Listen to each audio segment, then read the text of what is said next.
All right, today we're going to talk about the Sun and the Earth-Moon system, the relationships that occur because of the alignment of the Sun, Earth, and Moon. Now, due to the fact the Earth is tilted at a 23.5-degree angle, so our axis is tilted off by a little bit, different parts of the Earth receive different amounts of sunlight throughout the year. And this is the reason why we have seasons. Because during the winter, the northern hemisphere is tilted away from the sun, so we get less direct sunlight. The sunlight is more spread out, so we get less energy really in this wintertime. During the summertime, the northern hemisphere gets tilted towards the sun. We get more direct sunlight, we get more energy, thus it's warmer out.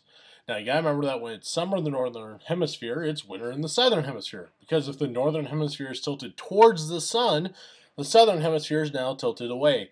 So they get the less direct sunlight. Now the Earth is closest to the sun in January and farthest in July, and I want you to remember that really well. I'm going to try to just circle it here. Because many people think that the reason why we have seasons is because the Earth gets closer and farther away from the sun. Now, the Earth does get closer and farther away from the sun on its orbit, but this has no real impact because we're closest to the sun in January, which is wintertime for us. So how can it be wintertime for us if the distance matters? So, just gotta remember that. The reason we have seasons is due to the tilt of the Earth's axis, causing less indirect sunlight in the wintertime, more in direct sunlight in the summertime. So we can see here we have the tilt of the Earth's axis. So this red line here is the imaginary line going from North Pole to South Pole. We call that the axis. And it's off by 23.5 degrees from a line that's perpendicular to our orbit around the sun. So in this diagram right now, sun is off to the left over here. And you can see that the tilt is now towards the sun in the northern hemisphere, so we are getting more direct sunlight. You can see the center part where the sun's hitting is north of the equator now. And so that moves the more direct sunlight north of the equator. Less direct is now south of the equator. In this picture here, you can see how our tilt changes throughout the year. Now, really, our tilt doesn't change, but it's the fact that we're going around the sun that actually causes us to, in the summertime, northern hemisphere to be tilted towards, but in the wintertime, we're tilted away. And in the spring and fall, well, it's neither. We're neither tilted nor towards or away, so that's why we get the spring and fall type weather. So, again, summertime for us, wintertime for the southern hemisphere because they're tilted away. Wintertime for us is summertime for the southern hemisphere because they're tilted towards.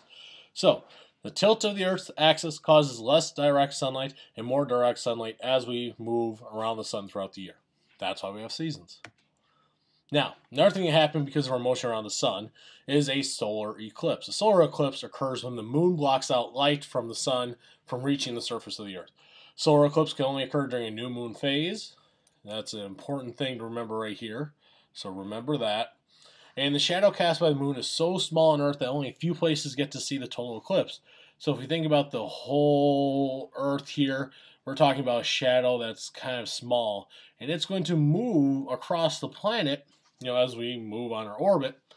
And really, since over 3/4 of the Earth is covered with water, unless you find yourself in a really big boat in the ocean, you're probably not going to see most solar eclipses.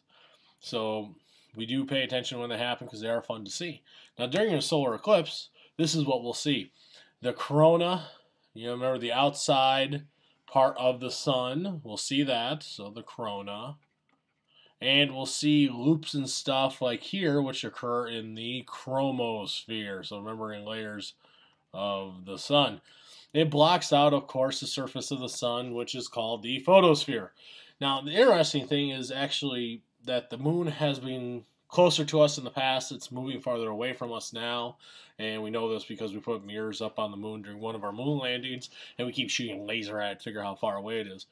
So, if we go back a couple thousand years, the moon would have been bigger and more of the sun would be blocked out. And if we go 10,000 years into the future, less of the sun's going to be blocked out, so a total solar eclipse will be a thing of the past. And so here we can see the moon blocking sunlight from hitting the Earth.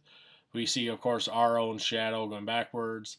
And as the moon is between us and the sun for the solar eclipse, it's blocking the light, and it's just a small little portion there, and it moves across the sun. So solar eclipse, moon is between the sun and the earth. This is during a new moon phase, and the shadow of the moon crosses the earth. Now, flip the moon to the other side of the earth, we get a lunar eclipse. Now, lunar eclipse occurs when the earth blocks light from the sun from reaching the surface of the moon. Lunar eclipses only occur during a full moon phase. Now, think about this for a second. An eclipse is when it goes from all lit up to dark to all lit up again. So, of course, it has to happen during a full moon phase. Now, since the shadow cast by the Earth is so much larger than the shadow cast by the Moon, lunar eclipses are more common than solar eclipses, and more people get to see them on planet Earth. So, this is a picture taken throughout the course of a night during a lunar eclipse. Now, first off, this point here up near the top is what we call totality. That's when it's all dark.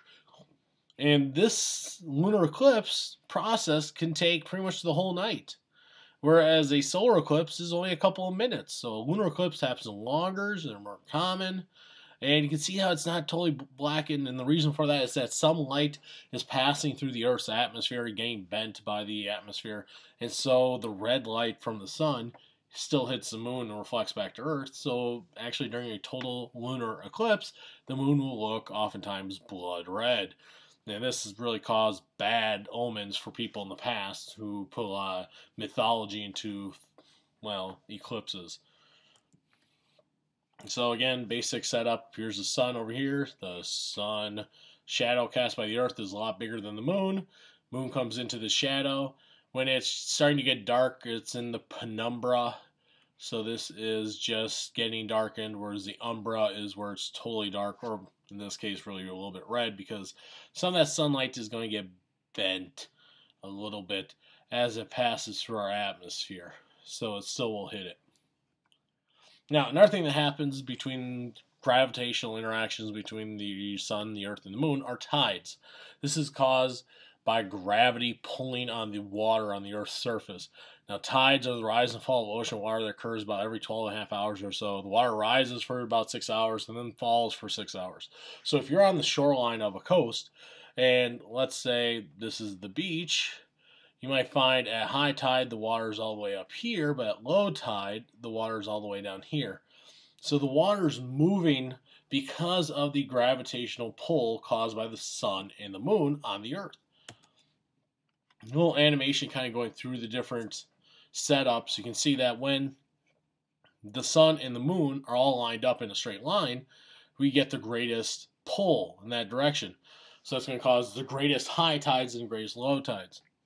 When they're off at 90-degree angles, so they're perpendicular to each other, well, they're going to cause the least tides, the least difference between a high and low tide. So we actually call these spring and neap tides. So spring tides is when the moon, sun, and earth form a line. The tides are at their peak. So we have the highest highs and the lowest lows. So the highest high tides and the lowest low tides. This is because the pull is kind of adding up. And so think about a tug of war where everybody's either pulling in the same direction, and so we get the greatest pull. During a neap tide, we really see tides are what we say at the lowest. What we mean by that is that there's the least difference between a high and low tide. And so this is when they're at a right angle. So the earth, of course, at the middle, the moon at one point, and the sun at the other point. And this is where they're not pulling the same direction, and so they're not working together, and so we get the least amount of pull. Now, the moon actually plays a greater role in the tides than the sun, because although the moon is much smaller than the sun, because it's so much closer, it has a greater pull on it. Now, so here we got the neap tide. They're 90-degree angle. 90-degree angle. And the spring tide is when they're all lined up in a straight line. And we get the greatest pulls in. So springtime, greatest highs, lowest lows. Neap tide, the least amount of difference. And because it's pulling in the water. Now, the moon can have some impact on the Earth's surface, but it's very minimal. And so there's no real correlation between a neap tide and a spring tide with earthquakes. And that's something that, a lot of people are saying because on let's see, March 18th, we'll have the moon will be at its closest during a full moon, and so they're all lined up. Some people are calling this moon apocalypse or something like that, but that's not going to cause anything. It's not going to cause increased earthquakes or anything like that. Remember, the giant earthquake in Japan happened a week or so before this date, so this had no impact. Now, the other cool thing about the moon is that what we can see throughout the course of a month is that the moon goes through phases. It will get lighter and darker throughout the month. Now, this is not caused by shadows. This is not caused by shadows. The moon phases, it goes through a pattern of 8. So let's say we start at the new moon. Then we have a waxing crescent, first quarter, waxing gibbous, full moon, waning gibbous, third quarter, waning crescent, and then it comes all back and repeats this. And it takes approximately 29 days to do this. You know what that is? That's the length of a month, or a month. You ever think about where we got that name? So, phase terms. Waxing means it's increasing or getting brighter. Waning means it's decreasing. Crescent is a quarter visible. Gibbous is 3/4 visible. And here's the other important thing. So let's say this is my moon. Here's my part. The part to the right is all that's lit up. I know what's going to happen because that line that separates the light and dark, which we call the terminator line, always moves from right to left. So the next phase I'll see is this one where it's half lit up. And then after that, it'll be 3/4 lit up. And then it'll be a full moon. So here's a nice little diagram of this. Let's start with the new moon here. We're going to go this way. And you can see next phase, waxing crescent, a couple days later. Then it moves a little bit farther to the left and we get to the first quarter. And then we get to the waxing gibbous. So it's 3/4 lit up, getting brighter. And then we get to the full moon about 14 or so days later. Then waning gibbous, moving to the left still, last quarter, waning crescent, back to new moon. And it just continues this along. Now, a new moon happens when the moon is between us and the sun, because the far side of the moon now is lit up and the near side is dark. But if we look at a full moon, the near side's lit up and the far side is dark. Always about half of the moon is lit up and half is dark. And the little line that separates it, the terminator, is constantly moving across the surface of the moon. And so you may hear about the dark side of the moon. Well, that's constantly changing. What side's the dark side? So it's really, the only thing set is the near and far. The sides that are light and dark changes. So moon phases change because of the lineup of the Earth, Moon, Sun, not because of shadows. And from Earth, we see about 59% of the moon due to the moon's librations or motions. It kind of wobbles